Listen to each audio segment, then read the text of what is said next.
Welcome to my byte channel. My byte channel में आप लोगों का बहुत बहुत स्वागत है। आपको इंजीनियर बनाने की सीरीज में हम लोगों ने कुछ इंपॉर्टेंट वीडियो बनाकर आप तक पहुंचाने की कोशिश करी है। तो सी लैंग्वेज की एक सीरीज जो हमारी चल रही है उसमें आप basic of C language and basics element of C language अभी हमने कुछ कवर कर दिए हैं और बेसिक प्रोग्रामिंग हमने कवर कर दिए हैं। साथ साथ में हमने अभी सी प्लस प्लस भी स्टार्ट कर दिया साइड बाई साइड, जिससे आपको सी प्लस प्लस के नॉलेज को भी आप लोग इनहेंस कर सकते हैं। तो सी लैंग्वेज का इनहेंसमेंट या एक्सटेंशन बोल सकते हो सी प्लस प्लस। और सी प्लस प्लस में जो चीजें ऐड हुई हैं वो है हमारा ऑब्जेक्ट ओरिएंटेड प्रोग्रामिंग, उसका जो मेन कॉन्सेप्ट है। तो ये वीडियो उन सभी बच्चों के लिए हेल्पफुल होने वाली है जो बच्चा बीटेक, बीसीए, एमसीए, एमटेक में अपने एग्जामिनेशन लेवल की प्रिपरेशन कर रहा है, या कोई बच्चा on campus off campus interview level की प्रिपरेशन करना चाह रहा है और अपने को अच्छा अभी नहीं कर पाया है और अभी सोच रहा है कि अच्छा करने के लिए। तो उन सभी बच्चों के लिए हमारी वीडियो हेल्पफुल होने वाली है। और साथ साथ में कोई बच्चा बीटेक, बीसीए, एमसीए के अलावा कोई बीए, बीकॉम वाला भी बच्चा कोई इंजीनियरिंग फील्ड में जंप करना चाहता है, अपने को करियर सेटल करना चाहता है, वो भी कर सकता है, कोई दिक्कत नहीं है। ये वीडियोस को फॉलो करिए, स्टेप बाय स्टेप गाइडेंस इसमें मैं करने चल रहा हूँ, दे रहा हूँ। पीछे वाली वीडियोज में सी लैंग्वेज की ट्यूटोरियल सीरीज में जाओगे तो देखोगे वहाँ बहुत सारी वीडियोज हमने बनाई है। साथ साथ में सी प्लस प्लस में वही काम हम लोग कवर करने चल रहे हैं। तो और बेहतर लेवल पर सारे कॉन्सेप्ट हम कवर करके आप तक पहुंचाने की कोशिश करेंगे और आप अपना तैयारी करिए। नेक्स्ट लेवल की आपको तैयारी भी देंगे। डीएसए वगैरह हो गया, जो कोर जावा, फिर एडवांस जावा, फिर mobile application development, web development, full stack development, graphic designing, web designing, ऐसे बहुत सारे ट्यूटोरियल बन रही है। उनको देख करके आप अपने नॉलेज को एनहेंस करिए। इस वीडियो को आगे बढ़ाते हैं सी प्लस प्लस की सीरीज को। C plus plus programming language की लर्निंग, इसमें हमें अच्छा कैसे करना है, क्या क्या इंपॉर्टेंट पॉइंट है वो थोड़ा मैं आपको हाईलाइट कर देता हूँ। सबसे पहले समझते हैं कि हमारी जो ट्यूटोरियल है इससे आपको क्या क्या बेनिफिट मिलने वाले हैं। फर्स्ट पॉइंट आप देखते हैं कि आपको एकदम बिल्कुल जीरो लेवल से एकदम हीरो लेवल, एडवांस लेवल तक आपको कवर करेंगे विदाउट एनी स्ट्रेस, और लेमैन से लेकर के एडवांस एग्जांपल सभी आपको मिलने वाले हैं। साथ साथ में आपका फाउंडेशन स्ट्रांग होगा और साथ साथ में नेक्स्ट लेवल की लैंग्वेज आप डीएसए, जावा, सी शार्प, पाइथन भी सीखेंगे तो वहाँ आसान हो जाएगा। साथ साथ में 500 प्लस जो आपको क्वेश्चन एंड असाइनमेंट्स मिलने वाले हैं, जो मैं देने वाला हूँ, प्लस 500 मैं खुद कवर करवाने वाला हूँ। तो 5 + 5 1000 क्वेश्चंस आपके हो जाएंगे तो आपका पूरा बेस कवर हो जाएगा।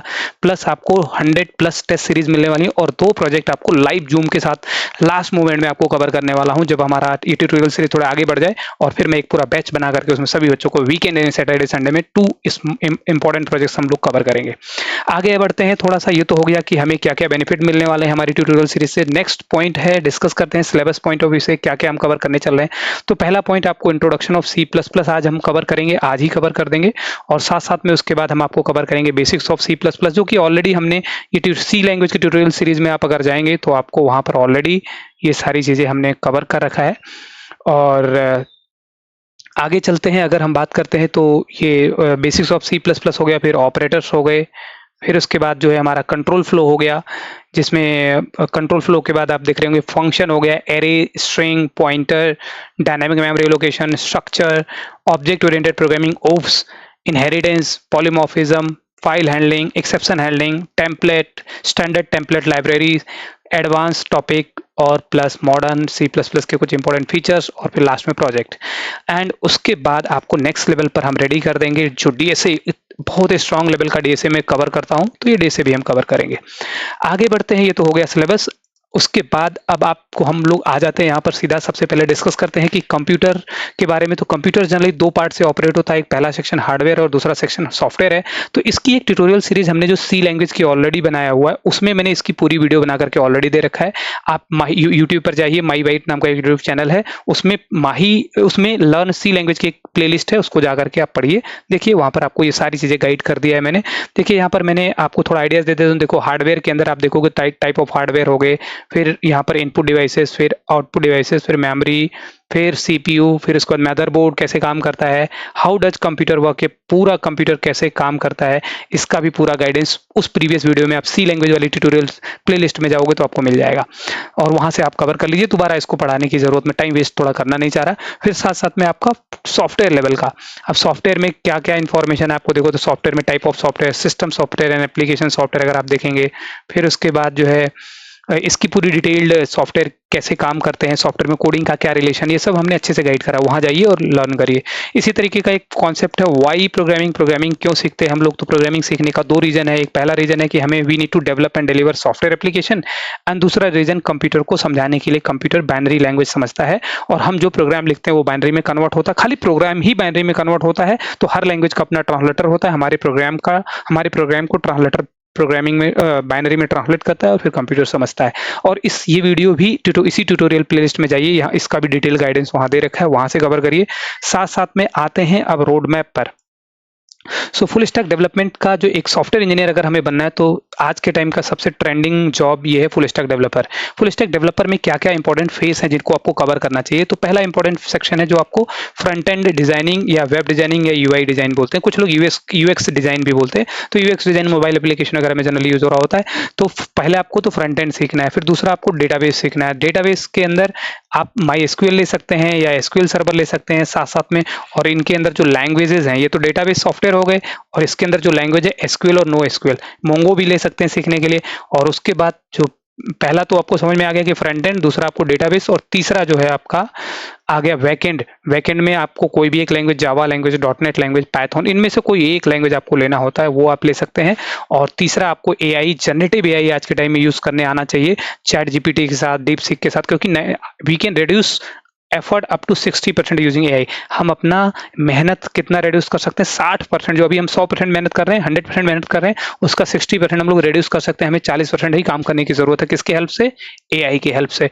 तो ये आपको ये थोड़ा एआई यूज करने आना चाहिए। प्रॉम्प्ट इंजीनियरिंग थोड़ा कॉन्सेप्ट आना चाहिए। तो प्रॉम्प्ट इंजीनियरिंग हम बहुत अच्छे से कवर करेंगे, आपका प्रॉम्प्ट इंजीनियरिंग। और साथ बाई साइड आपका चौथा जो आपका कॉन्सेप्ट है वो भी इंपॉर्टेंट है, गिट एंड गिटहब। ये वर्जन कंट्रोल के लिए यूज होता है। जब हम एक प्रोजेक्ट बनाते हैं तो उसमें बहुत सारे चेंजेस आते हैं, तो उन चेंजेस के साथ कैसे मेंटेन करना है, कैसे उनको हैंडल करना है, उस पर भी हम डिटेल डिस्कशन करेंगे। अभी आते हैं हम लोग थोड़ा समझते हैं कि how to start C plus plus programming language. तो C plus plus programming language को स्टार्ट करने के लिए हमें क्या क्या कैसे क्या रोड मैप लेना चाहिए, तो मैं उसके लिए थोड़ा सा मैं गाइड कर देता हूँ आपको। तो अगर हमें सी प्लस प्लस सीखना स्टार्ट करना है या कोई भी प्रोग्रामिंग लैंग्वेज स्टार्ट करना है सीखने के लिए, तो हम डायरेक्ट हमें नहीं सीखना चाहिए। मान लो आप एक सॉफ्टवेयर एप्लीकेशन डेवलप करना चाह रहे हो, तो डायरेक्ट आप यहाँ मत जाओ। जैसे फॉर एग्जांपल मैंने एक डेमो बताता हूँ कि मान लो मेरा एक 3 साल का बच्चा है, 3 इयर्स ओल्ड चाइल्ड मेरा एक बच्चा है, मेरा खुद का अपना बेटा है। अब इस 3 साल के बच्चे को अगर मैं बोलूं कि बेटा आपको एक पेज का एक एप्लीकेशन, स्कूल एप्लीकेशन लिखना है, तो बच्चा नहीं लिख पाएगा।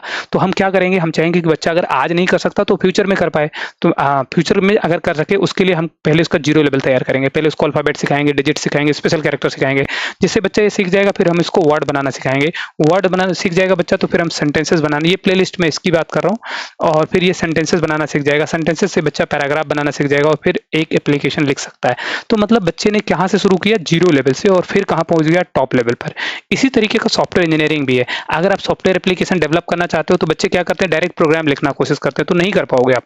आपको पहले अपना बेसिक कॉन्सेप्ट कवर करना पड़ेगा। पहले आपको कैरेक्टर सेट कवर करने पड़ेंगे। पहले जीरो लेवल पर आप सीखना है कैरेक्टर सेट। इन कैरेक्टर सेट से आपको सीखना है कैलकुलेशन। कैलकुलेशन क्या होता है? फॉर एग्जाम्पल हमने a = 10 लिखा, v = 5 लिख दिया, एंड c = a + b कर दिया। तो देखो ये कैलकुलेशन बना किन किन से? ए बी सी अल्फाबेट हो गया, तो अल्फाबेट ले लिया मैंने। इक्वल, इक्वल और प्लस और कॉलन, ये हमने स्पेशल कैरेक्टर से लिया। मतलब यहाँ पर आप @ है, स्पेशल कैरेक्टर में सब आ जाते हैं। तो ये सब हमने कहाँ से लिया? स्पेशल कैरेक्टर हमने यहाँ से लिया। और फिर हमने 105 जो लिया वो डिजिट से लिया। मतलब इन तीनों को मिलाकर हमें कैलकुलेशन एक्सप्रेशन बनाना है। अच्छा, जहाँ कैलकुलेशन होता है वहाँ रिजल्ट जरूर निकलता है। देखो a + b होगा तो इसका रिजल्ट 15 आ जाएगा, तो रिजल्ट जरूर निकलेगा। इसी तरीके का कभी जरूरत पड़ सकती है आपको a > b वगैरह करने की भी जरूरत पड़ सकती है। तो इस कैलकुलेशन से आप इंस्ट्रक्शंस बनाओगे। इंस्ट्रक्शंस हर लैंग्वेज में कुछ प्री डिफाइंड इंस्ट्रक्शन स्टेटमेंट है, जैसे इफ हो गया, फॉर हो गया, वाइल हो गया, डू वाइल हो गया, स्विच हो गया। तो ये सारे प्री डिफाइंड रूल हैं हर कोडिंग में, चाहे सी ++, जावा, C#, पाइथन, PHP, सभी लैंग्वेजेस में कुछ इंस्ट्रक्शन स्टेटमेंट दिए हुए हैं। तो इंस्ट्रक्शंस क्या होते हैं? कुछ सेट ऑफ रूल्स होते हैं। जैसे आपने इफ, एक रूल है, कैसे काम करता है? इफ के अंदर आपने कोई कंडीशन डाल दोगे और फिर उसके अंदर आप c = a - b या a + b कुछ इस तरीके से करोगे। तो जो ये इफ लिखा है वो आपने एक इंस्ट्रक्शंस हो गया, और साथ साथ में जो आपने a - b लिखा वो स्टेटमेंट हो गया, और ये जो आपने a > b लिखा है वो एक एक्सप्रेशन है। मतलब अगर आप एक इफ को भी बनाओगे तो आप एक्सप्रेशन के बिना नहीं बना पाओगे, इसके अंदर कैलकुलेशन होगा ही होगा। a > b ट्रू होगा तो ये वाला पार्ट चलेगा, नहीं तो हो सकता है कि इसके अंदर एल्स पार्ट भी हो, वो वाला पार्ट चले। तो ये चीज ध्यान रखना, इंस्ट्रक्शन स्टेटमेंट्स बनाओगे, फिर प्रोग्राम्स बना पाओगे, प्रोग्राम से फिर आप सॉफ्टवेयर लेवल पर जा सकते हो। तो ये थोड़ा रोड मैप है जो आपको फॉलो करने चाहिए जब भी आप एक इंजीनियरिंग लेवल में आगे बढ़ रहे होते हो। तब आगे बढ़ते हैं थोड़ा सा नेक्स्ट उस पर। हाँ, तो अब आते हैं सीधा, हम लोग पहुंच गए C++ लैंग्वेज के इंट्रोडक्शन पर। तो थोड़ा इंट्रोडक्शन डिस्कस कर लेते हैं। It is a high level programming language. High level का मतलब होता है जो कोडिंग आसानी से समझ में आ जाए उसको हाई लेवल लैंग्वेज बोलते हैं। जैसे बहुत सारी लैंग्वेज हाई लेवल है। सबसे पहले तो ये जान लेते हैं कि सी लैंग्वेज का एक्सटेंशन ही सी प्लस प्लस है। अब ये सी का ही सी को ही सी प्लस प्लस बना दिया गया। क्या ऐड कर दिया गया? और ये प्लस प्लस का मतलब इसमें कुछ ऐड कर दिया गया, कुछ एडिशन कर दिया गया, कुछ इसको एक्सटेंड कर दिया गया। तो इसमें जो एडिशन है क्या है, वो एक कॉन्सेप्ट है इंपॉर्टेंटली उप्स, और कुछ छोटे छोटे लाइब्रेरीज है, एसटीएल है, स्टैंडर्ड टैग लाइब्रेरी हो गया, और साथ साथ में एक्सेप्शन हैंडलिंग हो गया। तो कुछ इंपॉर्टेंट कॉन्सेप्ट और ऐड किए गए, लेकिन इंपॉर्टेंट उप्स है। तो उप्स ऐड करके सी को एक्सटेंड कर दिया गया और सी प्लस प्लस नाम दे दिया गया। तो ये हाई लेवल लैंग्वेज। अब आते हैं, ये तो इसके बारे में थोड़ा, सी का ही एक्सटेंशन सी प्लस प्लस है। अब थोड़ा समझते हैं ये हाई लेवल लैंग्वेज क्या होता है। हाई लेवल लैंग्वेज का मतलब होता है जो चीज आसानी से समझ में आ जाए। जैसे ए इक्वल टू 10 कर दिया, बी इक्वल टू 5 कर दिया, सी इक्वल टू अगर ए प्लस वी लिख दूंगा तो ये ए प्लस वी, मतलब सबको सिंपल समझ में आ रहा है कि इन दोनों वैल्यू को अगर हम प्लस कर देंगे तो ये 15 हो जाएगा। तो एडिशन नहीं, ये एडिशन हो रहा है, यहाँ आसानी से दिख रहा है हमारे को। लेकिन कुछ ऐसी पुरानी लैंग्वेज होती थी, जैसे एक लैंग्वेज हुआ करती थी असेंबली लैंग्वेज। वो बहुत ही डिफिकल्ट लैंग्वेज होती थी, इजिली समझ में नहीं आती थी। उसको कोड में, सब कुछ कोड में करना पड़ता था, A6C, और फिर कोड में ही लिखा जाता है NEO ऐसे कुछ करके 6 हमारे। तो कोड में जब लिखा जाता था तो वो असेंबली लैंग्वेज डिफिकल्ट होता था, उसमें प्लस माइनस भी करने के लिए कोड लिखा जाता था। तो वो कोड अलग होता है, लेकिन ये कोड इजी होता है। तो ये भी कोड है, वो भी कोड है, लेकिन वो कोड डिफिकल्ट है, ये कोड इजी है। तो इसको समझना आसान है, इसीलिए इसको हम लोग बोलते हैं हाई लेवल प्रोग्रामिंग लैंग्वेज। पहला पॉइंट ये ध्यान रखना है। अब दूसरा, इट इज डेवलप्ड बाय विजार्ने स्ट्रॉस्ट्रप। ये जो इसके जो इन्वेंटर हैं, जो डेवलपर है, जिन्होंने बनाया, इनका नाम है स्ट्रॉस्ट्रप। इन्होंने कब बनाया? It is developed in 1979। 1972 में जो आया वो सी, और 1979 में सी प्लस प्लस आया। AT&T बेल्स नाम का एक लैबोरेटरी है यूएस में, जो कि इसी लैब में इन्होंने इसको डेवलप किया। और इस AT&T का नाम जो फुल फॉर्म जो American telephonic and telegraph company है, और इसी कंपनी का एक विंग है, एक छोटा सा पार्ट है, एक तरीके से ब्रांच बोल सकते हो, AT&T वेल्स लैब। इस लैब में ही एक R&D विंग है ये, और इसी में ही इन्होंने डेवलप किया है। अब आते हैं सी प्लस प्लस, जो है एक्सटेंशन है किसका? सी लैंग्वेज का। और सी फैमिली लैंग्वेज में ये आता है, like C plus plus, Java, C sharp, Python, Ruby, Perl, ये सब लैंग्वेज सी फैमिली लैंग्वेज जैसी होती है। पाइथन थोड़ी सी अलग होती है, लेकिन इसको भी आप उसी में ले सकते हो। So it is used in developing, कहाँ पर यूज होता है C plus plus? Developing operating system, embedded system, compiler, database driver, device driver, high performance application. अब C and C plus plus में जो ये दो लैंग्वेज हैं, इनमें जो सॉफ्टवेयर बनाए जाते हैं वो थोड़ा डिफिकल्ट होती है। सी प्लस प्लस थोड़ी डिफिकल्ट होती है जब आप प्रोजेक्ट लेवल पर जाते हो, और जावा और पाइथन और PHP ये प्रोजेक्ट वगैरह में ईजी हो जाते हैं डेवलपमेंट करने के लिए। तो सी प्लस प्लस में जो प्रोजेक्ट्स बनते हैं वो थोड़ा डिफिकल्ट तो होते हैं, लेकिन परफॉर्मेंस उनकी अच्छी होती है, और हाई परफॉर्मेंस के लिए, और इसका पैकेज भी बहुत ज़्यादा होता है। बट इस लैंग्वेज में सेटल होना, थोड़ा करियर अपॉर्चुनिटी थोड़ी कम होती है, तो इसीलिए लोग आगे जावा वगैरह पढ़ करके जल्दी से जाते हैं। हम कॉम्प्लेक्स सॉफ्टवेयर भी बना सकते हैं इसके साथ। तो ये रहा इंट्रोडक्शन किसका? सी प्लस प्लस का। आपको ध्यान रखना है, हाई लेवल प्रोग्रामिंग लैंग्वेज है। बाजार ने, स्ट्रॉस्ट्रप ने इनको डेवलप किया, 1979 में डेवलप किया। AT&T वेल्स लैब में डेवलपमेंट हुआ। सी लैंग्वेज सी प्लस प्लस सी लैंग्वेज का एडवांसमेंट है, या एनहांसमेंट है, एक्सटेंशन है, और इसको ऑपरेटिंग सिस्टम डेवलप करने के लिए, प्लस साथ साथ में आपके बेसिक कॉन्सेप्ट को कवर करने के लिए भी यूज होता है। तो सी एंड सी प्लस प्लस को हम मदर लैंग्वेज बोलते हैं। क्या बोलते हैं? ये हमारी मदर लैंग्वेज होती है। तो ये थोड़ा ध्यान रखना है। अब आगे बढ़ते हैं हम लोग, थोड़ा सा इंस्टॉलेशंस पर आते हैं। तो हमें अगर इंस्टॉलेशंस करना है सी प्लस प्लस का कंपाइलर को, तो हमें किन चीज़ों का ख्याल रखना है? तो सबसे पहला मेथड हम टर्बो सी इंस्टॉल कर सकते हैं। तो ये लिंक मैं आपको डिस्क्रिप्शन में दे दूंगा, यहाँ से डाउनलोड करके आप जा करके ये वाला लिंक, ये इसका कुछ ऐसा UI जब इंस्टॉल हो जाएगा तो ऐसा यूजर इंटरफेस दिखेगा। फाइल में जाकर के आप प्रोग्राम बनाओगे, रन में जाकर फाइल को रन कर सकते हो, या आप कंट्रोल F9 से भी रन कर सकते हो। इसी तरीके का आप दूसरा सॉफ्टवेयर है देव सी प्लस प्लस, उसको डाउनलोड करना है तो इसका भी डिस्क्रिप्शन में लिंक दे दूंगा, यहाँ से आप डाउनलोड कर सकते हो। और इसका यूजर इंटरफेस कुछ इस तरीके से दिखेगा, ऐसा। यहाँ पर आप कोड लिख सकते हो, और देव सी प्लस प्लस का ऐसा है। रन करना है तो इसको भी यहाँ से आप आसानी से रन कर सकते हो। आगे डिस्कस करते हैं हम लोग, कंपाइल एंड रन दोनों वहां से कर सकते हैं। अब फिर उसके बाद आते हैं तीसरा मेथड जो आज के टाइम में ट्रेंड कर रहा है, VS कोड और प्लस MingW GCC कंपाइलर हमें यूज करना है विद MySys2। सो हमें दो सॉफ्टवेयर डालना है, एक तो हमें VS कोड डालना है, और एक हमें MySys2 करके इंस्टॉल करना है। तो इसका इंस्टॉलेशन कैसे करना है? स्टेप 1, आप कहाँ जाओगे? पहले VS कोड डाउनलोड कर लोगे, ये लिंक मैं डिस्क्रिप्शन में भी दे दूंगा, यहाँ से उठा करके VS कोड डाउनलोड कर लो। दूसरा आपको Ming डाउनलोड करना है MySys2 के पोर्टल से जाकर के। तो MySys2 क्या है? MySys2 क्या है? MSys2 एक हमारा डिस्ट्रीब्यूशन है, डिस्ट्रीब्यूटर्स हैं, मतलब इसके अंदर बहुत सारे लोग हैं, एक ऑर्गेनाइजेशन एक तरीके से है जो पूरे इसको इस कंपाइलर को मैनेज करती है डेवलपमेंट के लिए। तो माइसिस 2 पर एमसिस 2 पर जाकर के आप पूरा ये डाउनलोड कर सकते हो और आगे अपना कोडिंग कर सकते हो। तो इसका गाइडेंस दिखाता हूँ। देखो, ये एमसिस 2 पर जाओगे, पोर्टल www.msys.org वेबसाइट पर जाओगे, वहाँ से ये वाला सॉफ्टवेयर आप डाउनलोड करोगे। फिर डाउनलोड करने के बाद नेक्स्ट करके इंस्टॉल करोगे तो कुछ इस तरीके का आपको आएगा, नेक्स्ट करके इंस्टॉल कर देना है। लास्ट में आपके पास एक ऐसी विंडो आएगी, उस विंडो पर आकर के ये कमांड पेस्ट करके रन करना है। ये कमांड बंद नहीं करना है, इसको नेक्स्ट करके जब इंस्टॉल हो जाएगा तो बंद नहीं करना है, एक वेट करना है थोड़ी देर के लिए। एक ब्लैक स्क्रीन आएगी, उस ब्लैक स्क्रीन पर आपको ये कमांड उठाकर पेस्ट कर देना है। पेस्ट ऐसे करना है, राइट क्लिक करके पेस्ट करोगे, ध्यान रखना है, नहीं तो ये पेस्ट नहीं होगा। राइट क्लिक करके पेस्ट मार दोगे, एंटर मार दोगे। उसके बाद थोड़ी देर बाद आपको एक एक्सेप्ट करने के लिए फिर से वाई पूछेगा, वाई दबा देना और एंटर कर देना, इंस्टॉल हो जाएगा। उसके बाद फिर आपको पाथ सेटअप करना पड़ेगा। तो एक और चीज़ है, जब ये इंस्टॉल हो जाता है तो बाय डिफॉल्ट यहाँ इंस्टॉल होता है C drive MSYS 64 UCRT win folder का ये पूरा पाथ आपको जाकर कॉपी कर लेना है। कॉपी करने के बाद फिर आपको अपने सिस्टम में जाना है, एडवांस सिस्टम सेटिंग के अंदर जाना है। एडवांस सिस्टम सेटिंग के अंदर जाने के बाद व्यू एडवांस सिस्टम सेटिंग करना है, इस पर क्लिक कर देना है। क्लिक करने के बाद आपको ये दूसरी पॉपअप आ जाएगी, ये वाला, और इसमें आप इन्वायरमेंट वेरिएबल पर क्लिक करोगे। फिर आपको ये विंडो आ जाएगी, उसके अंदर यहाँ पर सिस्टम वेरिएबल के अंदर ये पाथ वेरिएबल पर क्लिक करोगे। पाथ पर क्लिक करने के बाद आपको फिर से यहाँ पर न्यू पर क्लिक करना है। न्यू पर क्लिक करने के बाद आपके पास एक ऐसा विंडो आ जाएगा, यहाँ पर आपको पेस्ट करके और यहाँ से ओके करके सभी को ओके करके बाहर आ जाना है। और ओके करके बाहर आओगे, फिर आपको चेक करना है VS कोड में। तो VS कोड में अगर एरर आता है तो एक छोटा सा और काम करना है, आपको Ctrl+Shift+P दबाना है तो हमारे पास एक विंडो खुल जाएगी। एक विंडो टॉप में ऊपर एक हमारा यहाँ पर ऐसे एडिट वाला बॉक्स खुल जाएगा। इस बॉक्स में आपको जाकर के ये लिख देना है कन्फिग टास्क। फिर कन्फिग टास्क वाली फाइल को task.json फाइल खुलेगी, उसमें उठा करके रिप्लेस कर देना है। ये भी कोड मैं नीचे दे दूंगा। अगर उसके बाद फिर आपको सीधा कोड रन कर सकते हो आप। सो आपका पूरा सेटअप डन हो जाएगा और फिर आप कोड रन कर सकते हो। तो चलिए मैं आप लोगों को दिखाता हूँ कि VS कोड में आप लोग कैसे कोड को रन कर सकते हो। चौथा मेथड, आप ऑनलाइन कंपाइल भी कर सकते हो, www.onlinegdb.com, यहाँ से भी जाकर आप कंपाइल कर सकते हो।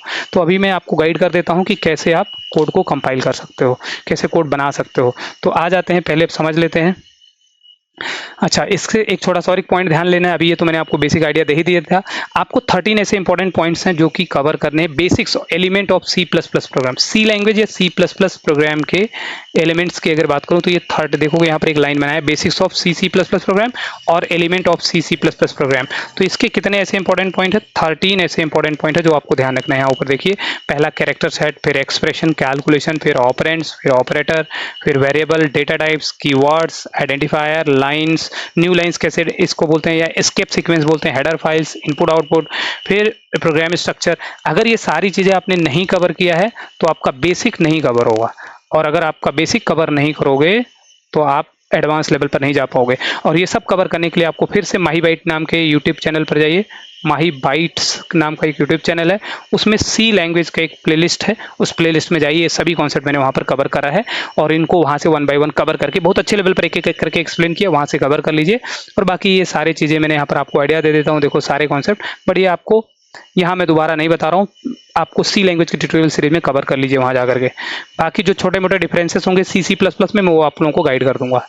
अब नेक्स्ट आते हैं, थोड़ा समझते हैं कि हमें एक और प्रोग्राम्स, थोड़ा कुछ सिंपल प्रोग्राम्स हम लोग डिस्कस करने चल रहे हैं। सो प्रोग्राम्स स्टार्ट करने से पहले थोड़ा हमें ये जान लेते हैं कि दो इंपॉर्टेंट क्वेश्चन है कि what is dry run and live run. Dry run and live run क्या होता है? ड्राई रन का मतलब होता है कि जो आपने पेन पेपर पर नोट डाउन क्वेश्चन करके लिख लिया और उसको रन करके पेन पेपर से ही रन ट्राई करके देखा कि कहाँ कहाँ फ्लो जा रहा है, कहाँ कहाँ कंट्रोल जा रहा है, जैसे भी मैं यहाँ करके दिखाऊंगा, तो वो ड्राई रन होता है। लाइव रन हम सीधा एप्लीकेशन में VS कोड में कोड को बना करके टेस्ट करके रन करके देखना आउटपुट सही आ रहा है या नहीं आ रहा है। तो एक चीज, और दूसरा पॉइंट आपको ध्यान रखना, how to convert C program to into C++।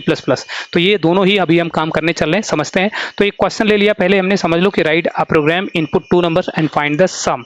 सो मुझे क्या करना है, 2 नंबर लेना है और सम निकालना है। तो एक C का प्रोग्राम मैंने बना दिया और एक C++ का प्रोग्राम बना दिया। तो इसको समझते हैं हम लोग कि इसको कैसे करना है। तो जैसे जब ये देखो, जब भी ये सबसे पहले तुमने एक हेडर फाइल ऐड कर लिया, इंक्लूड हैश studio.h का मतलब होता है standard input output dot header. इस हेडर फाइल के अंदर प्रिंटफ और स्कैनफ का डिटेल होता है। प्रिंटफ स्क्रीन पर मैसेज को प्रिंट करता है, आउटपुट फंक्शन है, और स्कैनफ वैल्यू स्कैन करता है स्क्रीन से और प्रोग्राम में लाता है और फिर रैम को देता है, और रैम से कैलकुलेशन सीपीयू लेता है, सीपीयू ही कैलकुलेशन करता है और फिर आउटपुट देता है। तो इस तरीके से तो जब प्रोग्राम आप रन करोगे तो यहाँ से प्रोग्राम रन करना स्टार्ट हो जाएगा। सबसे पहले आपके तीन वेरिएबल बन जाएंगे, एक ए वेरिएबल, एक बी वेरिएबल और एक सी वेरिएबल। तो तीन वेरिएबल कहाँ बन जाएंगे आपके रैम में, ये तीनों ही वेरिएबल रैम में लोकेट हो जाएंगे, ये चीज़ ध्यान रखना है। अब साथ में आपने आपका आउटपुट स्क्रीन भी काम करना शुरू कर जाएगा इसी के साथ साथ में। तो जैसा ही आपने जब ये वेरिएबल बन गए तीनों, जैसे आपने लिखा, तो रैम में वेरिएबल बन जाते हैं हमारे, बन गए। इसके बाद अब एंटर 2 नंबर्स बोलेगा, एंटर 2 नंबर्स। तो स्क्रीन पर ये प्रिंट वाला मैसेज हमेशा स्क्रीन पर भेजता है, ध्यान रखना। तो यहाँ पर इसने लिख दिया एंटर 2 नंबर्स। अब यहाँ पर क्या हुआ, हमने पहला नंबर 10 डाल दिया और दूसरा नंबर 20 डाल दिया। तो स्कैनफ क्या करेगा, यहाँ से वैल्यू को स्कैन करके ए में ले जाएगा और यहाँ से वैल्यू को स्कैन करके बी में ले जाएगा और उन्हीं दोनों वैल्यू को यहाँ पर ऐड कर देगा, ए और बी की वैल्यू को यहाँ पर ऐड कर देगा। तो यहाँ पर 10 और 20 आ गया और यहाँ 30 आ गया और फिर सम इज 30। तो आउटपुट में लिखा हुआ आ जाएगा, ये प्रिंट मैसेज स्क्रीन पर प्रिंट करेगा, लिखेगा द सम इज 30। तो ये आउटपुट आ गया और रिटर्न 0। अब इसी प्रोग्राम को C++ में कन्वर्ट करते हैं, तो इंक्लूड ही रह जाएगा और स्टूडियो डॉट्स को बदल दिया मैंने iostream.h इसके अंदर। और ये जो यूजिंग नेम स्पेस std, एक नई लाइन और यहाँ पर लगानी होती है, ये ध्यान रखना है, यूजिंग नेम स्पेस std जब भी आप VS कोड में कोड कर रहे हो तो ये लगाना जरूरी है। फिर इसके बाद इंट मेन, सब कुछ वैसा रखा, मेन में इंट abc वेरिएबल वैसा रखा। जहां मैंने printf लिखा था वहां मैंने cout लिखा है। cout के साथ ये वाला लेस देन वाला सिंबल आता है और scanf की जगह पर हम लोग cin यूज करते हैं और उसके साथ ये वाला ग्रेटर देन का 2 सिंबल आता है। इसको चरबन, लेफ्ट चरबन राइट चरबन बोलते हैं। और फिर उसके बाद प्लस करेंगे, फिर printf की जगह पर cout लगा देंगे। तो इस प्रोग्राम को जब रन करेंगे तो ये भी उसी तरीके से काम करेगा। सबसे पहले कोड हमेशा मेन फंक्शन से रन करना स्टार्ट करता है। सबसे पहले रैम में 3 वेरिएबल बन जाएंगे, ए बी और सी। पहला जगह 1, फिर 2, फिर 3। अच्छा, जब ये वैल्यू यहाँ से स्कैन करता है ए और बी में डालता है तो जनरली यहाँ पर डाल देता है 10 ए और बी में रैम में। और जब आप ए प्लस बी करके सी में डालते हो तो सीपीयू कैलकुलेट करके रैम में फिर से डाल देता है सी, और फिर वहीं रैम से वैल्यू डिस्प्ले होती है। तो इसी तरीके से यहाँ पर रैम में स्पेस बन जाएगा, हमारे पास 3 स्पेसेस बन गए। फिर हमारे को बोलेगा एंटर 2 नंबर, तो स्क्रीन पर ये होगा, बोलेगा, ध्यान रखना है कहाँ पर, आउटपुट स्क्रीन पर। यहाँ पर मुझे बोलेगा एंटर 2 नंबर्स। अब यहाँ पर 2 नंबर अगर मान लो हमने 10 और 20 डाल दिया तो पहली वैल्यू स्कैन करेगा, ए में ले आएगा, दूसरी वैल्यू स्कैन करके इनपुट ले लेगा, बी में ले आएगा, उन्हीं दोनों वैल्यू को यहाँ पर प्लस में डाल देगा, प्लस करके यहाँ पर 30 रिजल्ट आ जाएगा। और फिर द सम इज यहाँ पर लिखा हुआ आ जाएगा, द सम इज 30 आउटपुट आ जाएगा और यही हमारा। और तो इस तरीके से सी लैंग्वेज के प्रोग्राम्स को आप C++ में कन्वर्ट कर सकते हो। आगे अब डिस्कस करते हैं हम लोग इसको सिस्टम में बना करके रन करके दिखाता हूँ आपको कि सिस्टम में आप कैसे इसको रन कर सकते हो। तो आपको क्या कर लेना है, सबसे पहले VS कोड खोल लेना है। मैं यहाँ पर आता हूँ, माही बाई प्रोग्रामिंग के अंदर हमने 2 फोल्डर बनाए थे, दोनों फोल्डर को डिलीट कर देता हूँ। फिर से मैं सारी चीज़ सेटअप करके दिखाता हूँ। पहले ये बंद करूँगा थोड़ा सा, हाँ अब इसको भी डिलीट कर दूंगा, ये वाला फोल्डर डिलीट कर दूंगा। तो डिलीट हो गया। अब हमें सबसे पहले VS कोड खोलूंगा, VS कोड। तो VS कोड खोल करके यहाँ आ जाऊंगा। सबसे पहले मैं एक फाइल के अंदर जाकर के एक ओपन फोल्डर करूंगा, ओपन फाइल नहीं ओपन फोल्डर करूंगा, ओपन फोल्डर। और यहाँ पर मैं गया माही बाइट नाम के, हाँ माही बाइट फोल्डर के अंदर एक प्रोग्रामिंग के अंदर हमने एक फोल्डर यहाँ बना दिया। कौन सा फोल्डर, सी लैंग्वेज नाम का, सी लैंग्वेज। और इसको सेलेक्ट कर लिया। सी लैंग्वेज को कोड को अगर ट्राई करना है तो यहाँ पर आएंगे, इस बटन पर क्लिक कर देंगे, यहाँ पर नाम लिख देंगे कि हमने addition.c नाम से सेव कर देंगे। हाँ, अगर प्रोग्राम को रन करना है तो एक बटन यहाँ पर दिखती है, बटन तब आती है जब आपको यहाँ पर एक्सटेंशन में जा करके आपको C/C++ लिखोगे और सर्च करोगे तो एक एक्सटेंशन आ जाएगा। एक एक्सटेंशन को इंस्टॉल कर लेना है। हाँ, अनइंस्टॉल नहीं कर रहा हूँ मैं, इंस्टॉल मैंने ऑलरेडी कर रखा है इसलिए अनइंस्टॉल बटन आ रहा है, तो आप इंस्टॉल कर लोगे। फिर ये फाइल सेक्शन में जाओगे यहाँ से और फाइल पर अपने क्लिक करके फाइल में वापस आ जाओगे। ये एक्सटेंशन वाले को बंद कर दोगे। आप यहाँ कोड लिख सकते हो, आप hash include studio.h int main, ये ब्रैकेट लगाना है, इंट abc वेरिएबल लेना है, printf मैसेज डालना है कि एंटर 2 नंबर्स, जैसा आपने प्रोग्राम में लिखा था वैसा मैं सेम लिख रहा हूँ। Scanf percentage D and A and B, फिर C is equal to A plus B, printf the sum is percentage D C और रिटर्न जीरो। रिटर्न जीरो इसलिए लगा रहे हैं ताकि वाइड फंक्शन, मेन हमारा फंक्शन रिटर्न टाइप इंट लगा हुआ है, ये इंट यहाँ अगर लगा होगा तो यहाँ रिटर्न लगाना जरूरी है। अब हमारे को हम इसको आसानी से यहाँ रन करके ट्राई कर सकते हैं। फाइल को सेव कर देंगे, यहाँ से ऑप्शन है हमारे पास रन सी प्रोग्राम्स, यहाँ पर सी प्लस प्लस का हमारे पास जीसीसी ये सेलेक्ट करना होगा और वेट करना होगा थोड़ी देर के लिए। टर्मिनल पर हमारे को आउटपुट दिखा देगा और मुझसे 2 नंबर मांगेगा ये।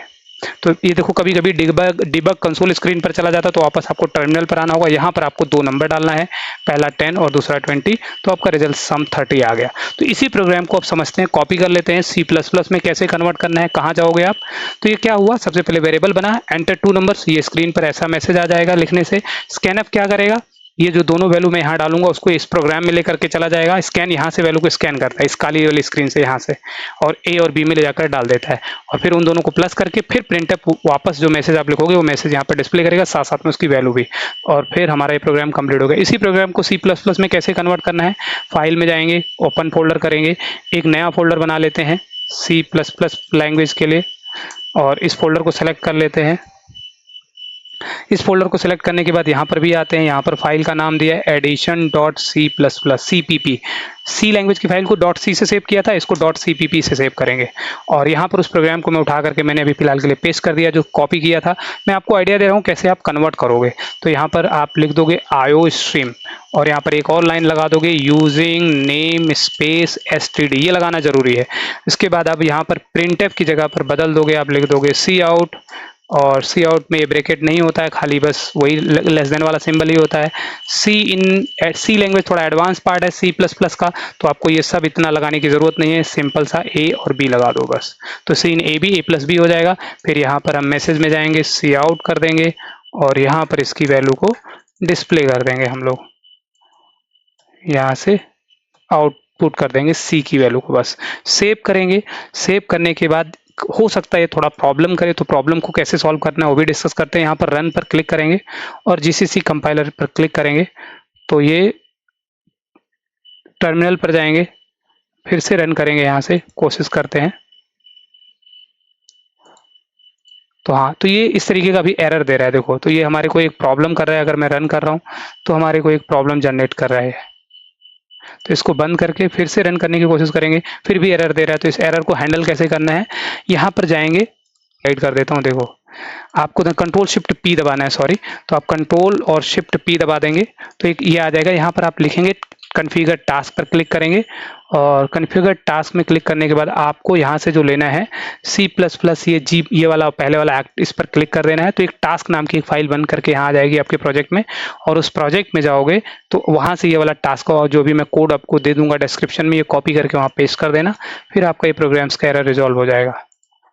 यहाँ आ जाएंगे, इसको कॉपी कर लेता हूँ